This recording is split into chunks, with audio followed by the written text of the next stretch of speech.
Monsieur le ministre, vous avez dit que vous nous félicitez, c'est nous qui vous félicitons, parce que de faire un procès en diffamation, c'est se faire un procès à soi-même, comme on dit chez nous, c'est-à-dire que on ne peut y aller que quand on est sûr et certain qu'on est blanc comme neige, qu'on est absolument insusceptible de se voir reprocher quoi que ce soit, qu'on ne risque rien en termes de preuves qui pourraient être rapportées contre soi, ou en termes même de bonne foi de la partie qui vous a diffamé. Donc, faire un procès en diffamation, c'est un énorme acte de courage.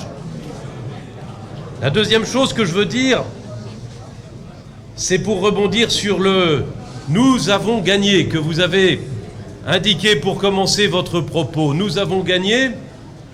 Il est reconnu comme menteur et ce mensonge est reconnu comme ayant fracturé votre honneur au point que seule une peine, avec le mot prison, même s'il est prononcé avec sursis, est à même de réparer cet honneur bafoué. Mais nous avons gagné aussi parce que la paix dans la ville de Dakar et au Sénégal a été acquise à la fin de l'audience qui a été saluée par la population comme porteuse d'une décision de justice à la fois qui répare, mais à la fois qui apaise et qui jamais n'est là pour mettre de l'huile sur le feu et qui donc n'est pas une décision politique. Ce sont des juges qui ont rendu une décision judiciaire dans la grande tradition de votre pays, le Sénégal, qui est un pays de droit respecté dans le monde entier. Voilà ce que je voulais vous dire d'abord. La deuxième chose, le ministre m'a demandé d'aborder le problème de mon confrère compatriote qui a été reconduit à la frontière avant-hier soir. Je regrette évidemment qu'on ait reconduit à la frontière un avocat. C'est pas un ancien bâtonnier de Paris qui va vous dire que c'est une chose qui le satisfasse.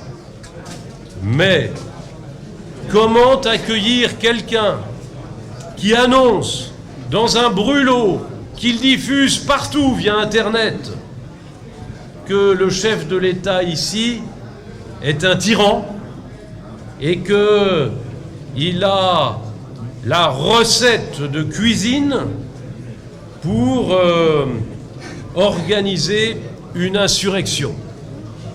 Ce serait même dans un pays qui est le pays de la bienvenue et de l'accueil chaleureux, le Sénégal, comme si un maître de maison accueillait quelqu'un qui promet qu'il va violer sa femme. C'est quelque chose qu'on ne peut pas demander à un État normalement constitué et organisé.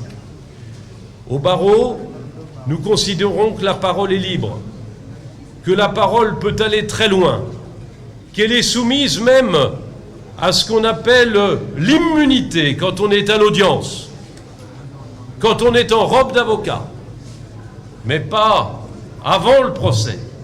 Vous remarquerez que je n'ai jamais pris la parole avant le procès. Vous remarquerez qu'avant le procès, personne ne savait que je participais à l'équipe. Et vous aurez à savoir que la veille et l'avant-veille du procès, je suis venu respectueusement faire des visites d'usage aux autorités judiciaires du pays et aussi au bâtonnier en lui indiquant que je relevais de son autorité.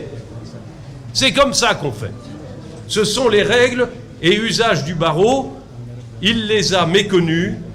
Il a beau me traiter de sorcier blanc, je lui renvoie dans la figure ce compliment en me posant juste la question, et mes confrères me défendront, est-ce que c'est de l'injure ou de la diffamation, j'en sais rien. Mieux vaut en rire et dire de ce jeune avocat qu'il confond vitesse et précipitation et qu'il aurait mieux fait d'attendre le tribunal pour nous honorer de ces plaidoiries, même si ce sont des brûlots. Voilà ce que je voulais dire. Donc bien sûr, je regrette qu'il n'ait pas pu venir, mais je dénonce son manque de respect des usages et de l'honneur professionnel qui appartient à tout avocat et qui participe à son serment. Le serment des avocats est le même au Sénégal qu'en France. Voilà ce que je voulais vous indiquer. Puis effectivement, le ministre vous a dit qu'il y avait un appel. Sachez que l'appel de notre part est un appel mécanique dès lors que le parquet a formé appel. Et donc nous nous retrouverons probablement bientôt. Voilà, je passe la parole à mes confrères sous l'autorité de laquelle je me trouve et je les remercie pour leur accueil. Merci infiniment à vous tous aussi.